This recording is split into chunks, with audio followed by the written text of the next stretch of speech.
बच्चों, ये laws of motion test का डिस्कशन सेशन है और सबसे पहले मैं सेक्शन 2 डिस्कस करने वाला हूँ और सेक्शन 1 के बस वो सवाल लेंगे जिसमें लगता है कि आपको मेरी ज़रूरत शायद पड़ सकती है। चलिए स्टार्ट करते हैं।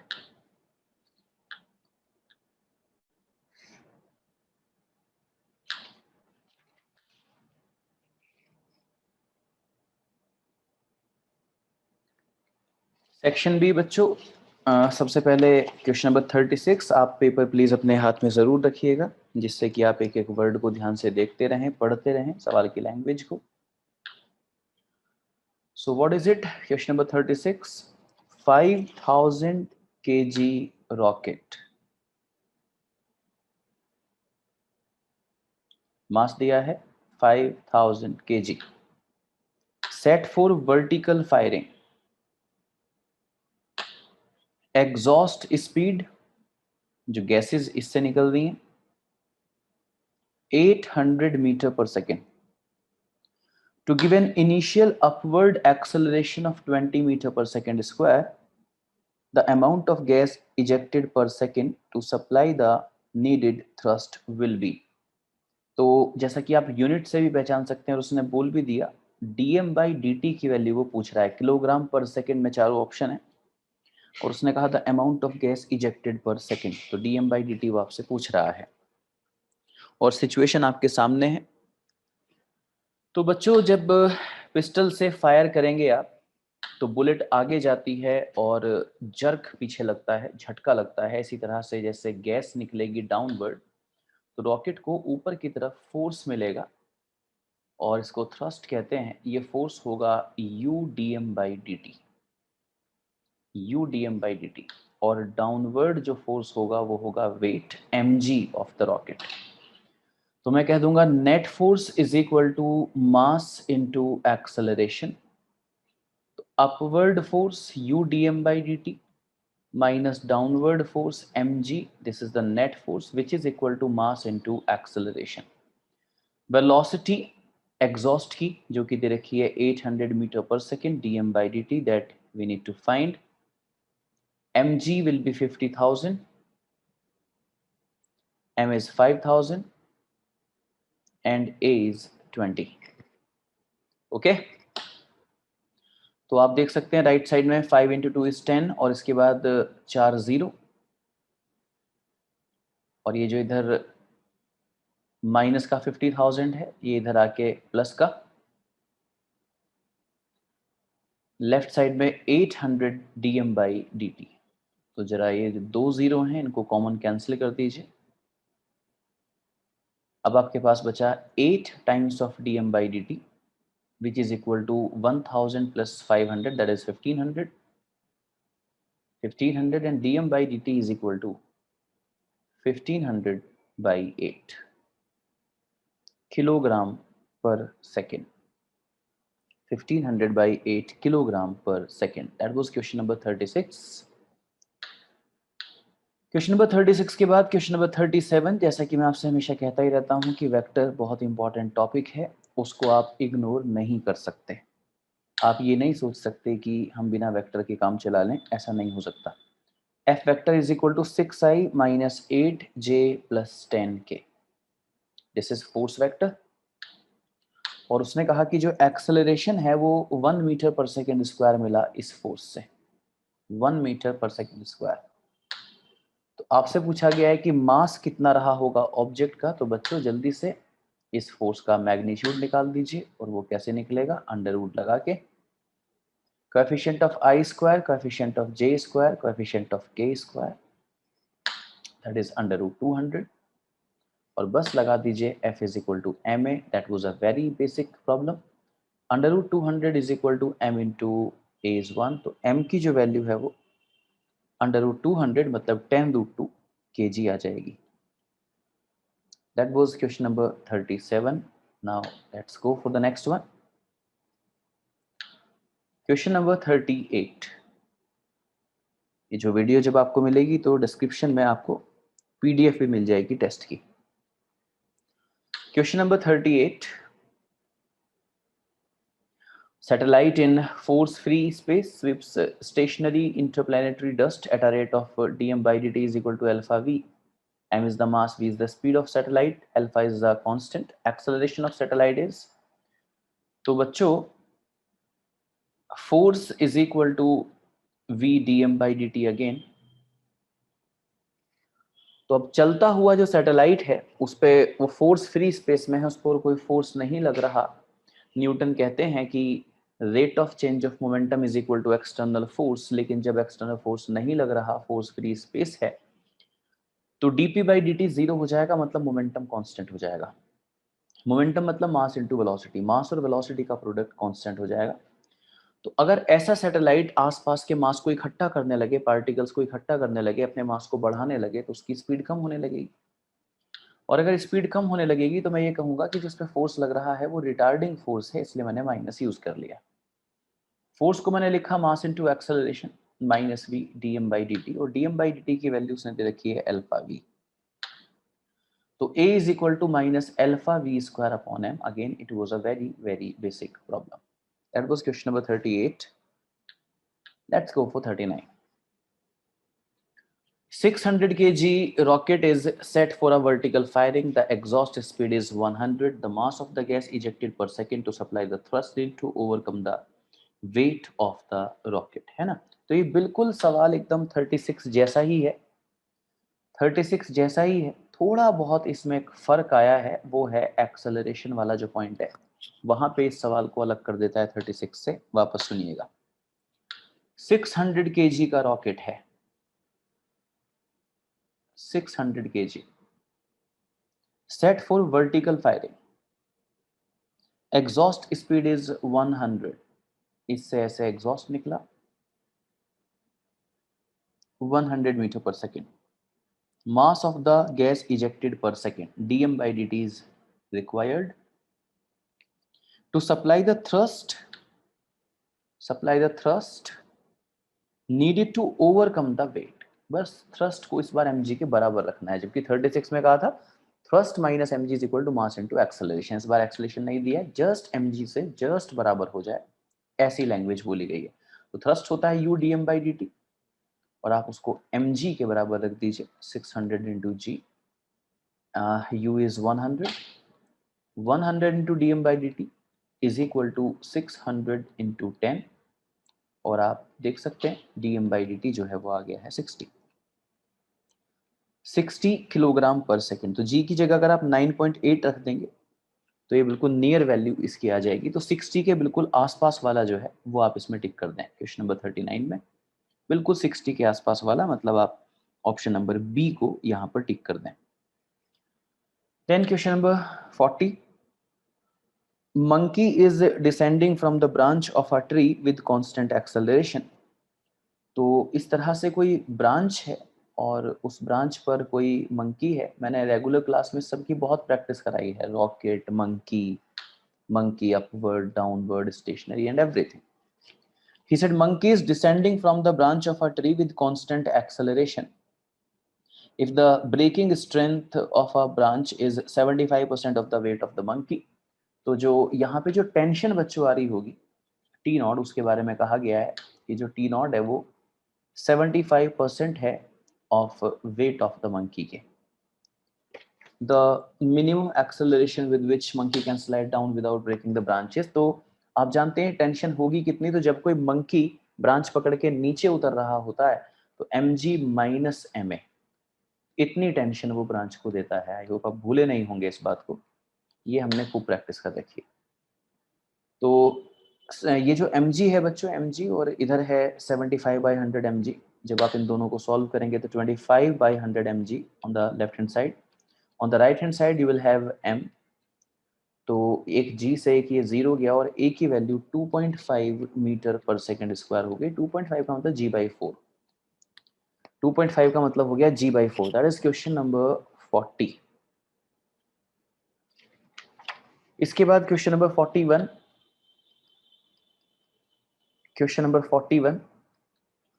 A shell is in flight explodes into 4 unequal parts. Which of the following is conserved?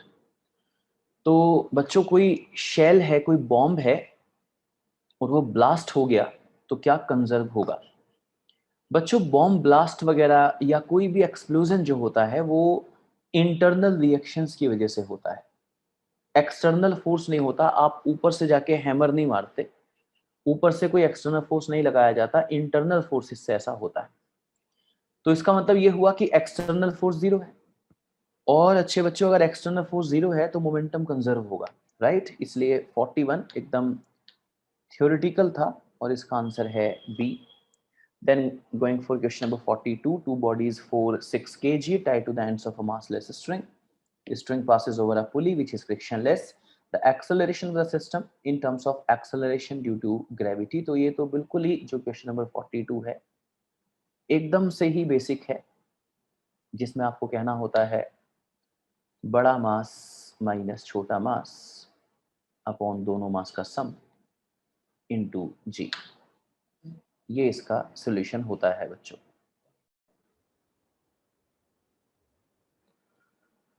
43 बच्चों, the three blocks with the masses m, 2m, 3m are connected by a string as shown in figure.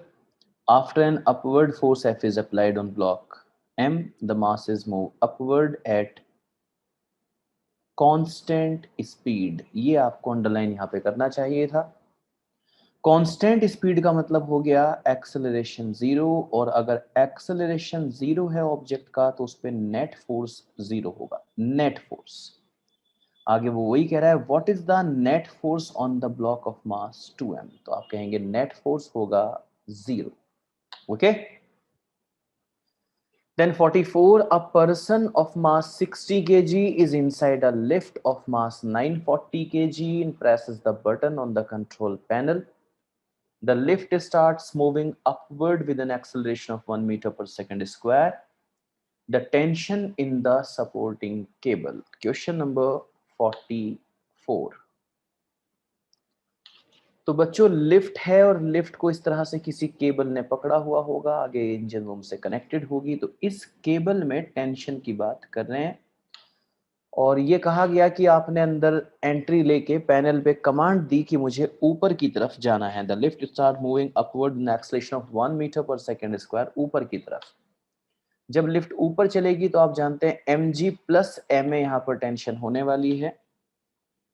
Person of mass 60 kg inside a lift of mass 940 kg, तो ये जो lift है ये 940 kg की है और इसके अंदर 60 किलो का पर्सन खड़ा है। तो 940 प्लस 60, और g की जो वैल्यू है बच्चों 10 और a की वैल्यू है 1, तो आप देख सकते हैं 940 plus 60 is 1000 which is multiplied by 11, so the tension is 11,000 Newton.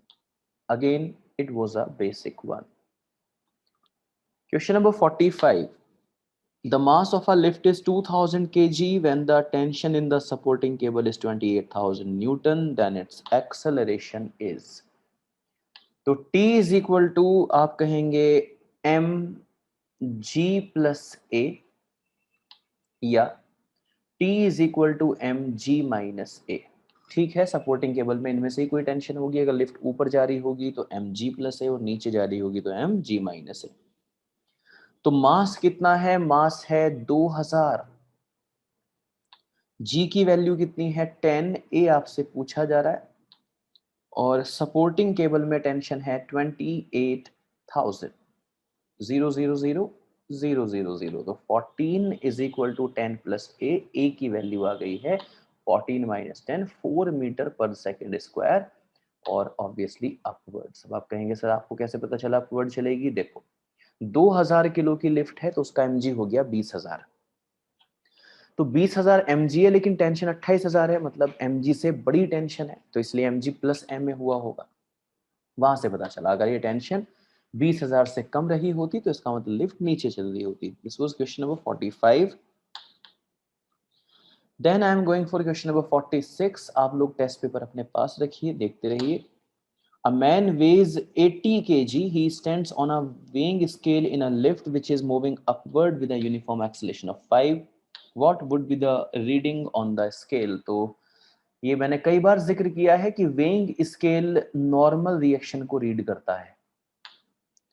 तो ऐसा कहा गया है कि जो लिफ्ट है वो ऊपर की तरफ जा रही है, ऊपर की तरफ जा रही है, तो g इज द एक्सेलरेशन और a की वैल्यू दे रखी है 5 उन्होंने, और जो पर्सन है वो बेसिकली 80 kg का है, तो 80 इंटू 15, यहां से आप n की वैल्यू निकाल लेंगे, 1200 न्यूटन है ना, मतलब 120 kg की रीडिंग वो दे रही होगी। ये अगर kg में रीडिंग मांगेंगे तो मैं कहूंगा 120, और न्यूटन में मांगेंगे तो 1200। Then question number 47, two masses the acceleration of the system when masses are left free. तो एक तरफ 5g एक तरफ 10g। अगेन बेटा बिल्कुल बेसिक सवाल, a is equal to m1 minus m2 upon m1 plus m2 into g। This is again a very basic problem, solve नहीं करेंगे इसको, आगे बढ़ेंगे। क्वेश्चन नंबर 48,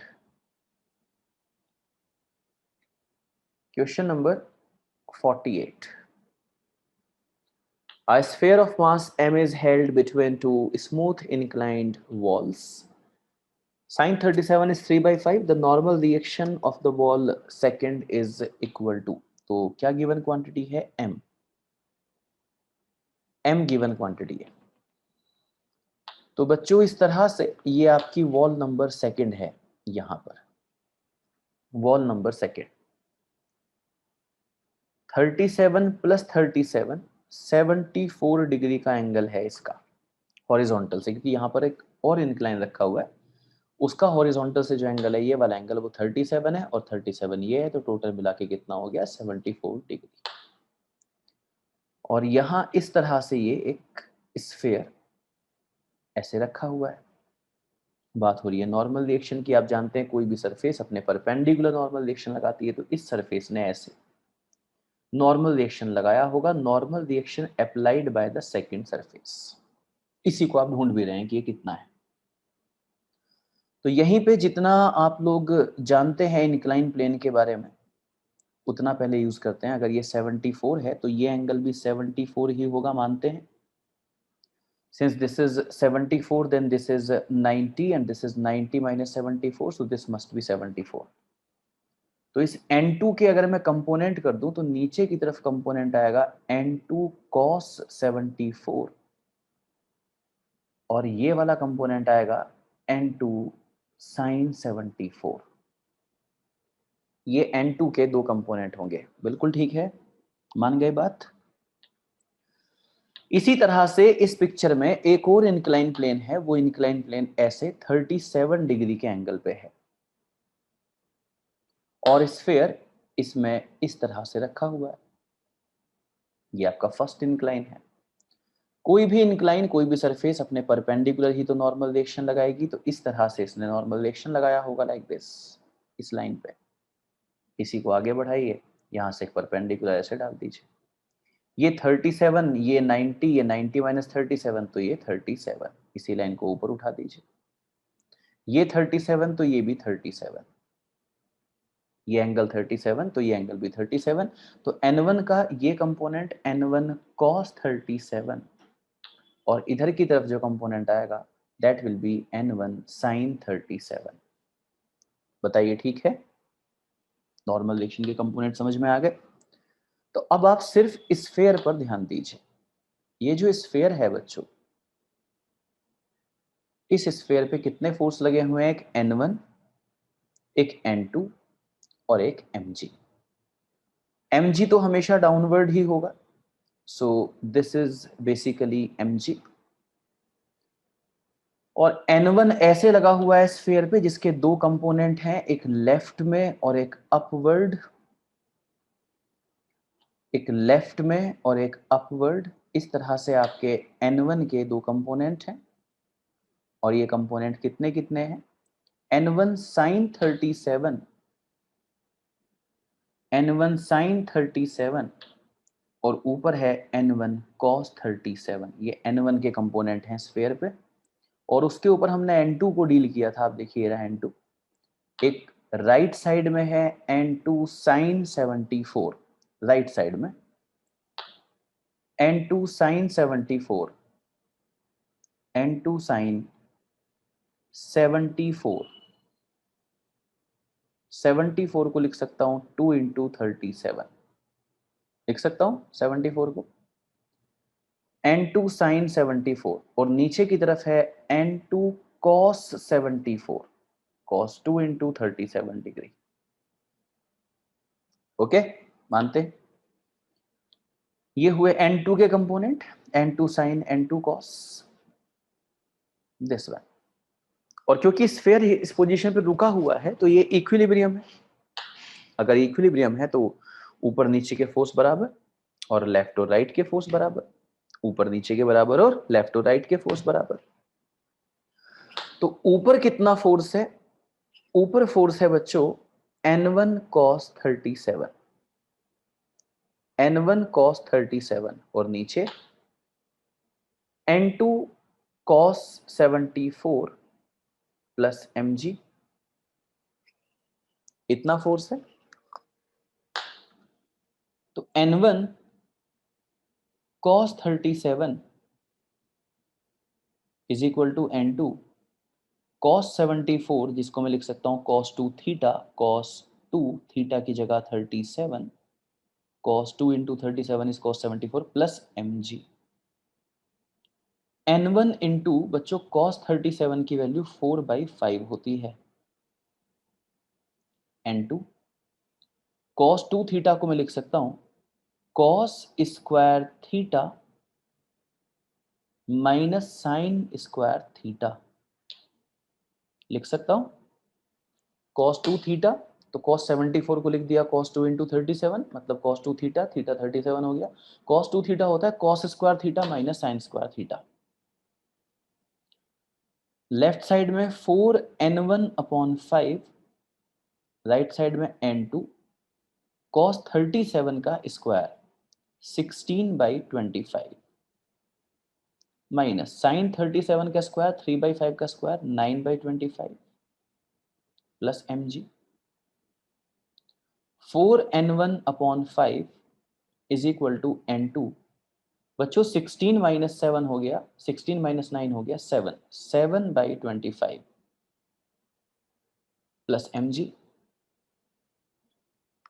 ओके, तो 25 से मल्टीप्लाई कर दूं पूरी इक्वेशन को, पूरी इक्वेशन को 25 से मल्टीप्लाई कर दूं, तो यहाँ पे जो 25 से मल्टीप्लाई करूंगा तो ये बन जाएगा 20n1 is equal to 7n2 plus mg। This is equation number 1।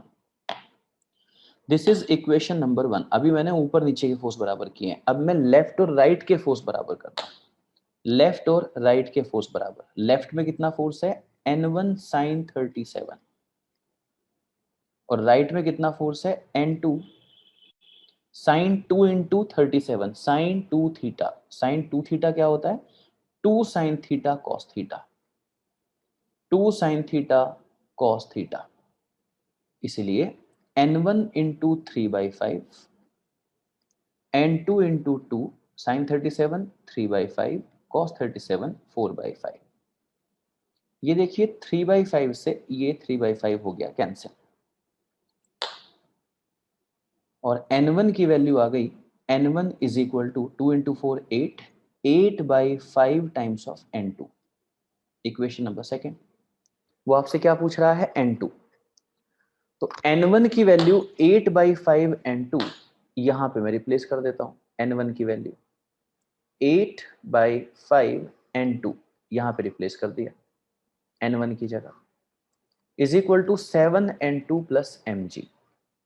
तो 5 this is 4, 32n2 is equal to 7n2 plus mg। सारे सवाल थोड़ी आसान दूंगा बच्चों, है ना, कुछ सवाल तो ऐसे दूंगा ना ऐसे मेहनत करनी पड़े। 32 minus 7n2 is equal to mg। तो n2 की वैल्यू बोलो कितनी हो गई mg अपॉन 25, बोलो समझ गए। n2 की वैल्यू हो गई mg अपॉन 25, ये होगा इसका सही जवाब। mg अपॉन 25, तो देखो चारों ऑप्शन में से ऐसा कोई नहीं है, एक बार जाके कैलकुलेशन देख लें दोबारा, कहीं कोई गलती तो नहीं करी। ये जो स्टेप था इसमें हमने क्या किया, 25 से दोनों तरफ मल्टीप्लाई कर दिया। जब इधर 25 से मल्टीप्लाई हुआ तो this is 5, this is 5 into 4 20 n1। फिर यहाँ 25 से मल्टीप्लाई किया तो 25 को 25 से कैंसिल कर दिया, और फिर यहाँ 25 से मल्टीप्लाई, हाँ ये देखिए यहाँ पे 25 आएगा, I am sorry. This is equation, ये इस तरह से आएगी।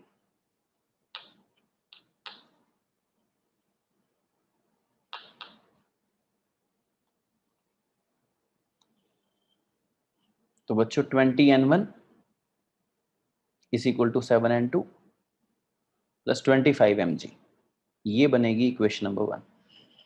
और इधर से अगर हमने यहाँ कोई गलती नहीं करी थी, 2 sin theta cos theta seems to be correct। n1 is equal to 8/5 n2। n1 की वैल्यू यहाँ पे रिप्लेस कर दी, 20 into 8/5 n2, 7 n2 25 mg, 32 n2 7 n2 25 mg। 32 minus 7 25 n2 is equal to 25 mg। 25 से 25 cancel, n2 is equal to mg। n2 की value mg और n1 की value अगर आपको चाहिए तो उसको यहाँ पर पुट कर दीजिए, तो आपकी n1 की वैल्यू आ जाएगी 8 mg/5। n1 की वैल्यू आ जाएगी 8 mg/5। ठीक है बच्चों, ये आपका n1 n2 है। तो बोनस टू ऑल होगा, इसके ऑप्शंस में करेक्शन है, तो ये सब बच्चों को बोनस किया जाएगा। जिस जिस बच्चे ने ये सवाल अटेम्प्ट किया होगा उसको, अगर किसी ने अटेम्प्ट कर रखा है तो हम उसको बोनस कर देंगे, -1 नहीं करेंगे, उसको नंबर दे देंगे इस सवाल के।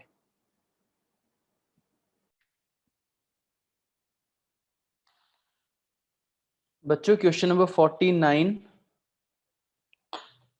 बस थोड़ा डेटा मैंने आगे पीछे कर दिया है, बाकी आपके रजिस्टर से ही सवाल है, पहचान गए हो गया।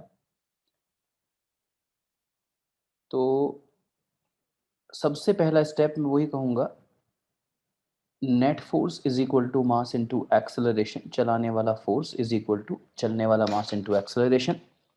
तो एक तरफ से 2F लगा हुआ है और एक तरफ से F लगा हुआ है इसलिए फोर्स होगा 2F माइनस F। दोनों मास मिलाकर 2m है इंटू A। तो F is equal to 2ma और A की वैल्यू F/2m। ये आपका एक्सेलरेशन हुआ F/2m। और कुछ इस तरीके का डायग्राम है, ये एंगल लिखा हुआ है 30 degree, this is m, this is m। इधर से लगा हुआ है F और इधर से लगा हुआ है 2F। तो बड़े फोर्स की मर्जी चलने वाली है और सिस्टम इधर की तरफ चलने वाला है। तो नॉर्मल रिएक्शन पूछा गया है दोनों ब्लॉक के बीच में। अब किसी भी एक का फ्री बॉडी डायग्राम आप देख लीजिए, किसी भी एक का देख लीजिए। जैसे अगर मैं राइट वाला जो आपको दिख रहा है ये वाला, इसको अगर मैं देखूं तो ये एंगल आपका 30 डिग्री है और इधर से फोर्स लगा हुआ है 2F। सिस्टम लेफ्ट में जा रहा है तो ये भी सिस्टम के साथ लेफ्ट में ही जा रहा है। और नॉर्मल रिएक्शन आप जानते हैं कि परपेंडिकुलर टू द सरफेस होती है, तो इस तरह से ये नॉर्मल रिएक्शन यहाँ पे लगी हुई होगी लाइक दिस एन। इस लाइन को आगे बढ़ा दीजिए, ये एंगल 90, ये एंगल 60, ये एंगल 60, तो ये एंगल भी कितना 60। तो n का ये component n cos 60, n cos 60 लगा हुआ है राइट में, 2F लगा हुआ है लेफ्ट में, तो बड़ा फोर्स कौन होगा 2F, क्योंकि सिस्टम लेफ्ट में जा रहा है। 2F minus n cos 60, cos 60 1/2 is equal to mass into acceleration. 2F minus n/2 is equal to m into a की value F/2m।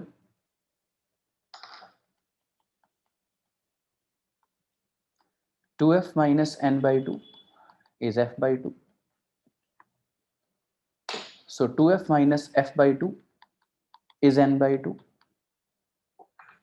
3F/2 is n/2, n is equal to 3F।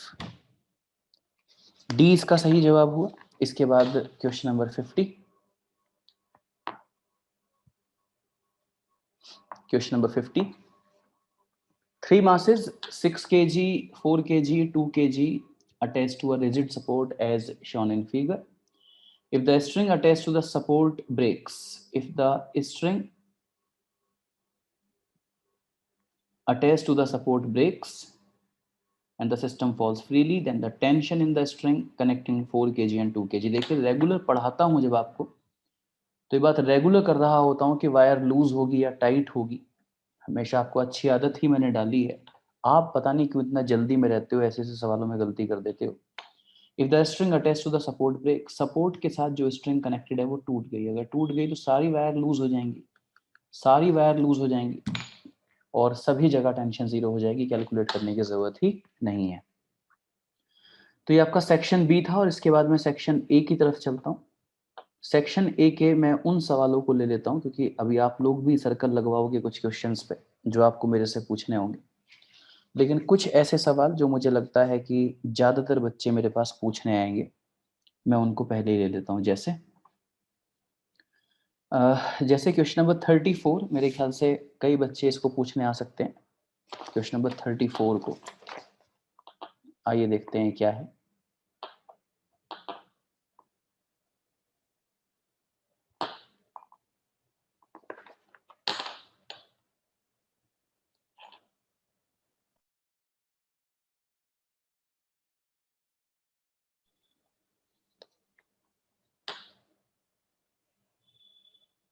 इस तरह से एक दीवार है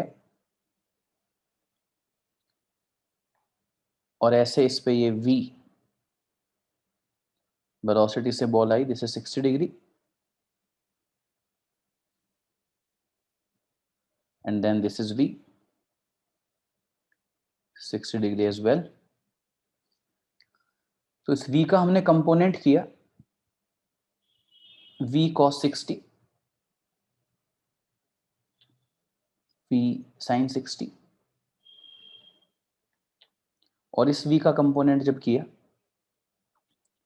तो इधर की तरफ आएगा v cos 60 और इधर की तरफ आएगा v sin 60।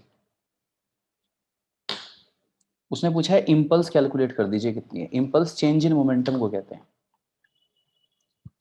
देख सकते हैं ये वैल्यू और डायरेक्शन दोनों सेम है, मतलब इस डायरेक्शन में कोई भी चेंज नहीं आया है। यहां पे देखिए वैल्यू तो सेम है लेकिन डायरेक्शन अलग है, मतलब कुछ चेंज है। तो इंपल्स चेंज इन मोमेंटम को ही कहते हैं और चेंज का मतलब हुआ फाइनल माइनस इनिशियल।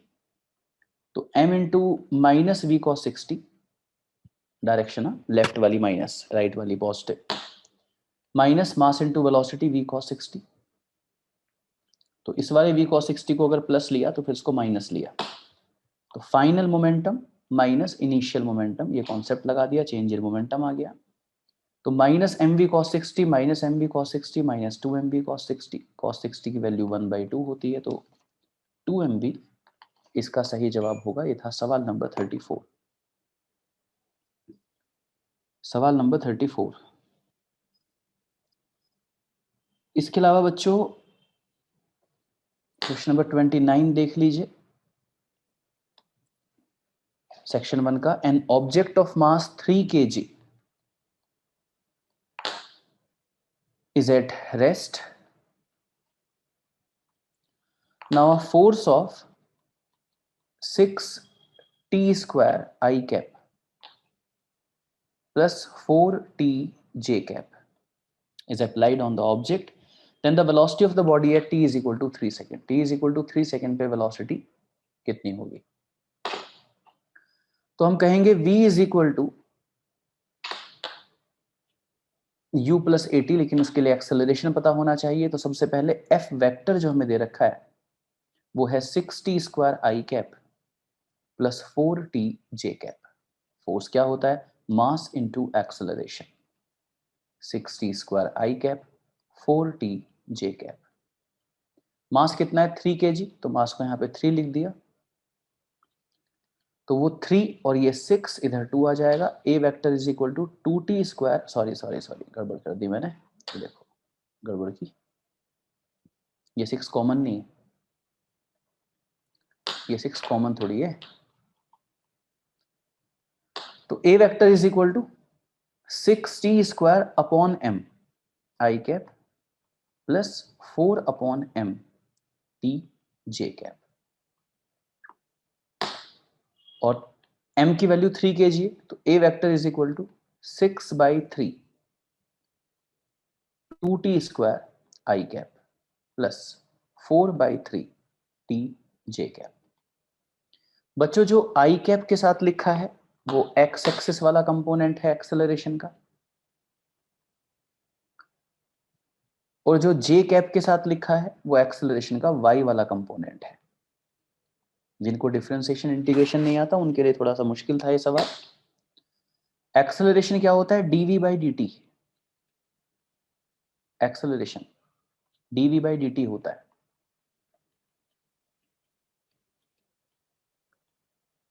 और ये कौन सा एक्सेलरेशन है? एक्स डायरेक्शन वाला, तो एक्स डायरेक्शन वाली वेलोसिटी होगी, वाई वाली होगी। इसलिए dvx is equal to 2t square dt, और यहाँ dvy is equal to 4/3 t dt, और दोनों तरफ क्या कर दिया? इंटीग्रेशन, इंटीग्रेशन कर दिया। उसने कहा t इज इक्वल टू 0 पे ऑब्जेक्ट रेस्ट पे था, ऐसा बोला उसने। t इज इक्वल टू 0 पे रेस्ट पे था, मतलब ना x में कोई वेलोसिटी थी ना y में कोई वेलोसिटी थी।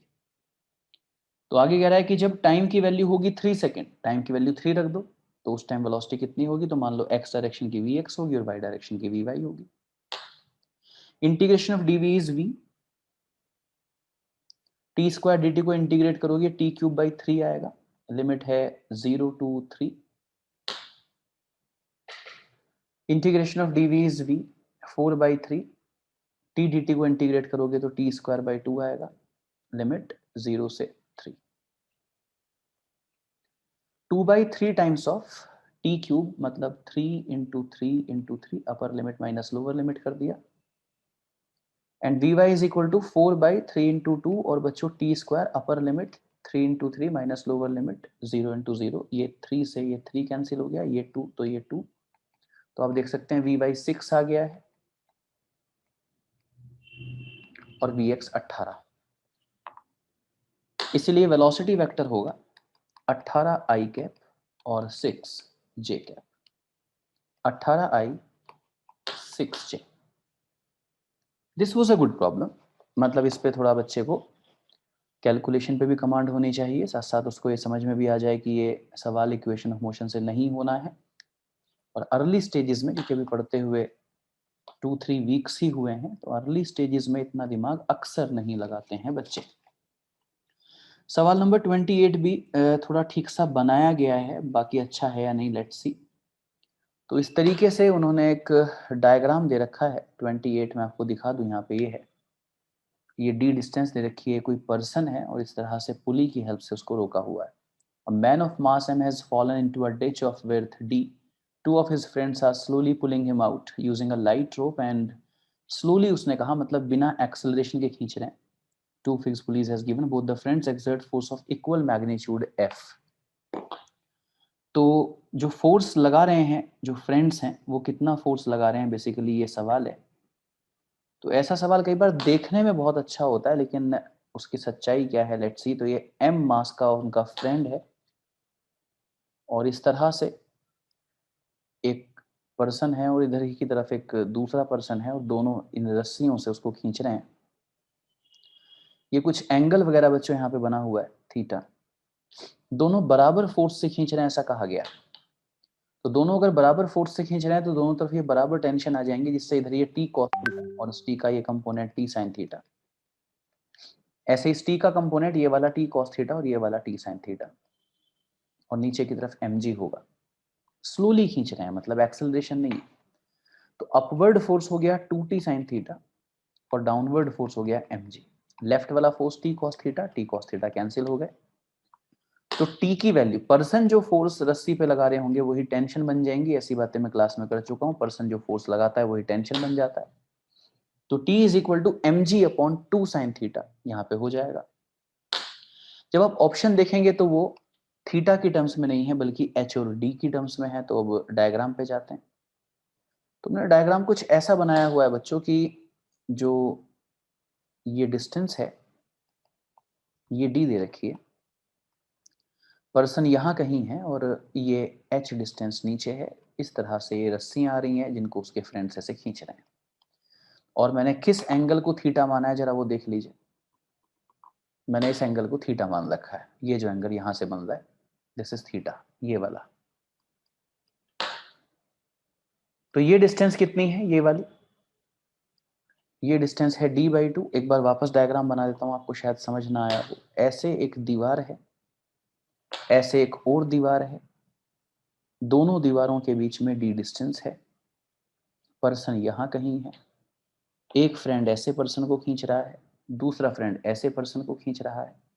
पर्सन h डिस्टेंस नीचे है, हमने इस एंगल को थीटा कहा, और हमें जरूरत पड़ रही है हमारी कैलकुलेशन में साइन थीटा की।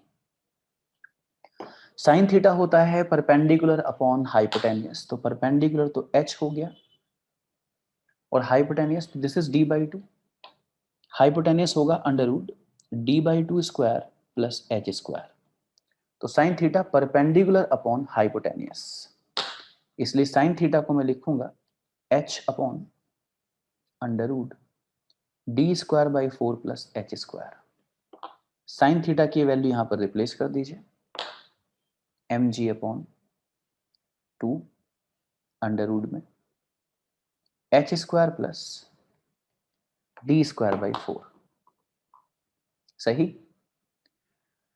तो t is equal to mg upon 2, बच्चों एलसीएम लेके किया, 4h² प्लस d²/4, ये 4 ये 2 कैंसिल हो जाएगा। तो mg अपॉन अंडर रूट में 4h² प्लस d², ये ऑप्शन इसका होना चाहिए। ठीक है बच्चों, इसके अलावा और कोई डाउट हो तो प्लीज़ आप सर्कल लगवा दीजिएगा रिसेप्शन पे, मैं उसका सोल्यूशन बना के और आपको ऐसे वीडियो सेंड कर दूंगा। और ऐसे जैसे कि 1-2 सवाल अगर हैं जिसकी आंसर की मैं जो आंसर आ रहा है वो ऑप्शन में ही नहीं था, तो ऐसे सवाल को हम बोनस कर देंगे। थैंक यू सो मच बच्चों।